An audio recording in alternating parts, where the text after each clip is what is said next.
Hello दोस्तों, आप सभी का एक बार फिर से मेरे YouTube चैनल लव लाइन शायरी में स्वागत है। मैं हूँ सिंगर कंचन यादव। दोस्तों, इस दुनिया में प्यार करने वाले बहुत हैं और इसीलिए मैं उन सब के साथ अपनी इस कहानी को शेयर करना चाहती हूँ, ताकि हर किसी को पता चले कि प्यार में कैसे कैसे कॉम्प्रोमाइज़, कैसे कैसे एक्सपीरियंस होते हैं। मेरा नाम नेहा है और ये उन दिनों की बात है जब मैं ग्रेजुएशन फर्स्ट ईयर में थी। मैंने एक इंग्लिश स्पीकिंग कोर्स ज्वाइन किया था। वहाँ मेरी मुलाकात रोहित से हुई। रोहित बहुत हैंडसम था। कुछ ही दिनों में हम दोनों अच्छे दोस्त बन गए। क्लास खत्म होने के बाद हम बाहर खड़े होकर घंटों घंटों तक बातें किया करते थे। मैं मन ही मन में रोहित को चाहने लगी थी, लेकिन रोहित के मन में तो कोई और ही था, मैं बिल्कुल नहीं थी। रोहित के मन में मेरी फ्रेंड पूजा थी।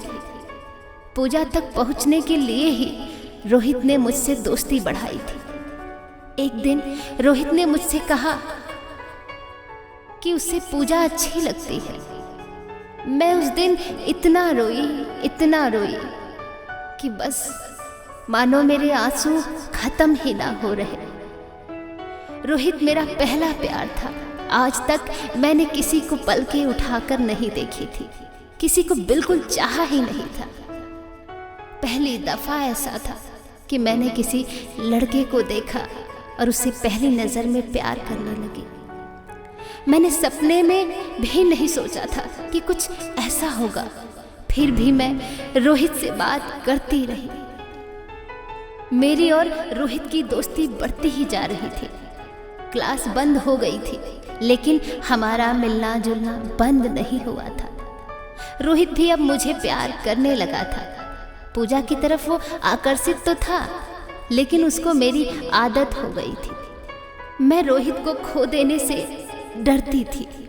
उसकी हर बात झट से मान लेती थी। रोहित ने मेरी इस आदत का गलत फायदा उठाया। रोहित मेरे बाहर आने जाने, कपड़े पहनने, किसी से बात करने, हर चीज को रोक टोक करने लगा। रोहित पर एक सनक सी सवार हो गई थी। वो हर समय मुझ पर शक करता था। किसी भी इंसान के साथ गलत समझ बैठता था। मुझे इंसान ना समझकर जैसे कठपुतली समझने लगा था। मुझे इस रिश्ते में घुटन सी होने लगी थी। हर समय मुझे महसूस होता जैसे मैं कोई कैद में हूँ, जैसे मैं कोई कैदी हूँ। रोहित का प्यार मानो अब पागलपन में बदल चुका था। एक दिन भी ना मिल पाए तो वो जैसे अजीब हरकतें करने लगता था। कई बार उसने मुझे मारा, मुझ पर हाथ उठाया, गालियां भी देता था। रोहित के इस व्यवहार के कारण हमारे झगड़े बढ़ते ही जा रहे थे।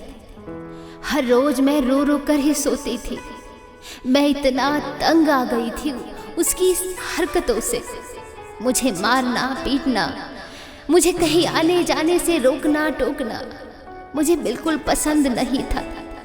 ग्रेजुएशन पूरा हो गया था।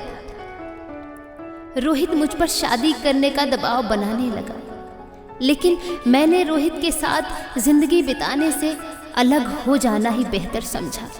मैं सारी जिंदगी रो रो कर नहीं बिताना चाहती थी। मैंने फैसला किया कि पापा का ट्रांसफर होते ही मैं यहाँ से दूर चली जाऊंगी और ये बात रोहित को नहीं बताऊंगी।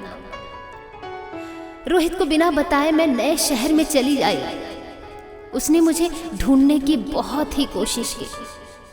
मुझे बहुत फोन किए, मैसेज भी किए कि वो सबके सामने मुझे बदनाम कर देगा, लेकिन मैंने कोई रिप्लाई नहीं किया और अपना नंबर बंद कर दिया। रोहित को मेरा पता मिल जाता तो सन की रोहित कुछ भी कर सकता था, लेकिन अंत में उस सन की आशिक से मुझे छुटकारा मिल ही गया।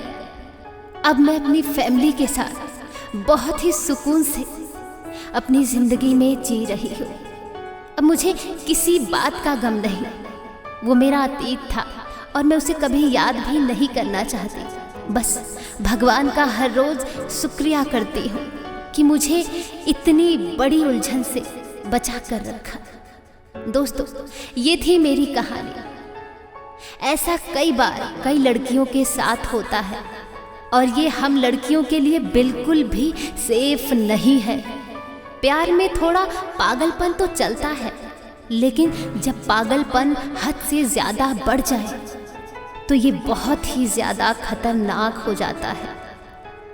दोस्तों, ये कहानी आपको कैसी लगी हमें कमेंट बॉक्स में ज़रूर बताएं, और अगर आपकी कोई कहानी है तो हमें हमारे नंबर पर ज़रूर भेजें, हम सुनाने की कोशिश करेंगे। धन्यवाद।